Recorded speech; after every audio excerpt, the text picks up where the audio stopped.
नमस्कार दोस्तों, स्वागत है आपका कल्कि पुराण के 35वें अध्याय में।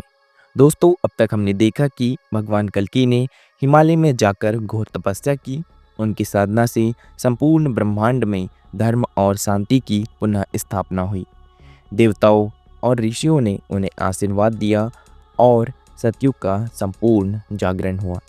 अब अध्याय 35 में यह बताया गया है कि भगवान कल्कि की साधना से संसार पर क्या प्रभाव पड़ा। उनके शिष्यों और अनुयायियों ने किस प्रकार समाज को आगे बढ़ाया। सतयुग का पूर्ण प्रभाव किस तरह से संसार में दृष्टिगोचर होने लगा। भगवान कल्कि की तपस्या का ब्रह्मांड पर प्रभाव। पृथ्वी पर संतुलन की स्थापना। भगवान कल्कि की घोर तपस्या से पृथ्वी का वातावरण शुद्ध और पवित्र हो गया। प्राकृतिक आपदाएं समाप्त हो गई और सभी जीवों में प्रेम, शांति और समृद्धि का संचार होने लगा। नदी, पर्वत, वन और संपूर्ण सृष्टि पहले से अधिक समृद्ध हो गई। सूर्य, चंद्र और नक्षत्रों का तेज बढ़ना।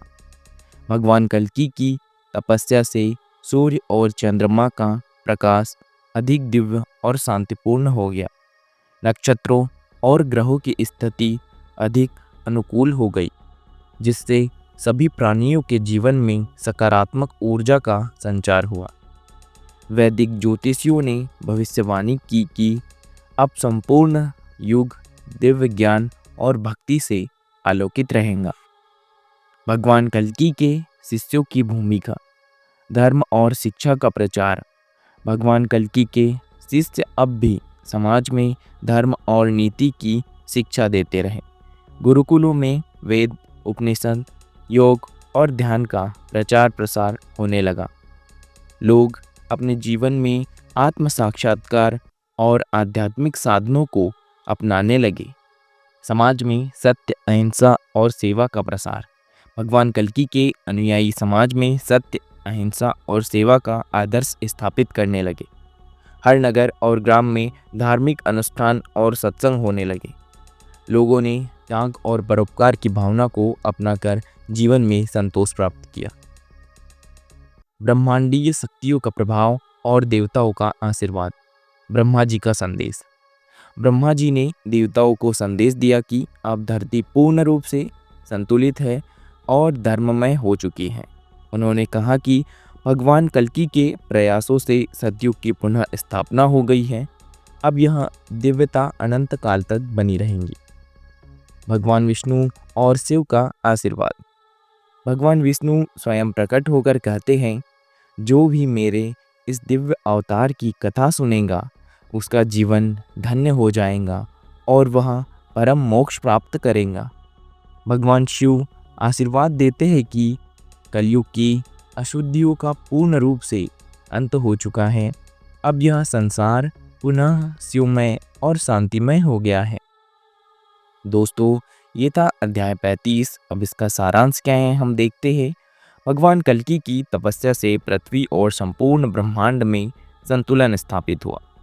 सतयुग की पूर्ण स्थापना हो गई और सभी जीव आनंद और शांति में रहने लगे। भगवान कल्कि के शिष्यों ने समाज में धर्म, शिक्षा और नीति का प्रचार किया।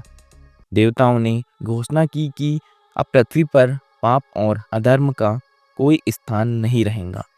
भगवान विष्णु और शिव ने आशीर्वाद दिया कि जो भी इस कथा को सुनेगा उसे मोक्ष की प्राप्ति होगी। दोस्तों, इस अध्याय का निष्कर्ष क्या है?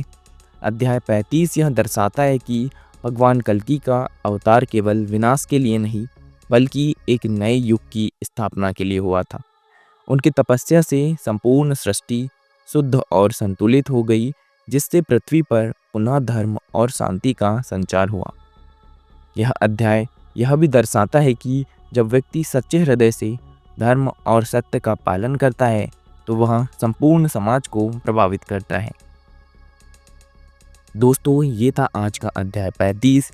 अगर यह वीडियो अच्छा लगा हो तो वीडियो को लाइक करें, चैनल को सब्सक्राइब कर दें ताकि आगे आने वाले अध्याय आपको मिल सके।